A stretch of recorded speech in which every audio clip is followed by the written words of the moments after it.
আয়াত ১৩৫ يا أيها الذين آمنوا كونوا قوامين بالقسط شهداء لله ولو على أنفسكم أو الوالدين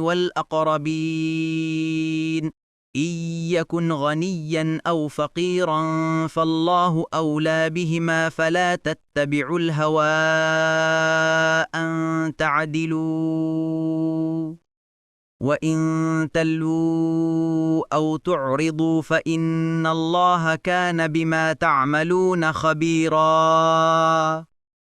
অনুবাদ হে মুমিনগণ তোমরা ন্যায় বিচারে দৃঢ় প্রতিষ্ঠিত থাকবে আল্লাহর সাক্ষী স্বরূপ যদিও তা তোমাদের নিজেদের বা পিতামাতা এবং আত্মীয় স্বজনের বিরুদ্ধে হয় সে বিত্তবান হোক বা বিত্তহীন হোক আল্লাহ উভয়েরই ঘনিষ্ঠতর কাজেই তোমরা ন্যায় বিচার করতে প্রবৃত্তির অনুগামী হও না যদি তোমরা প্যাচালো কথা বলো বা পাশ কাটিয়ে যাও তবে তোমরা যা করো আল্লাহ তো তার সম্যক খবর রাখেন পরবর্তী তাফসিরে যেতে ভিডিওটি শেষ হওয়ার পূর্বেই এই বক্সে ক্লিক করুন। ভয়েস বা উচ্চারণে অনিচ্ছাকৃত ত্রুটি ক্ষমাসুন্দর দৃষ্টিতে দেখবেন ইনশাআল্লাহ।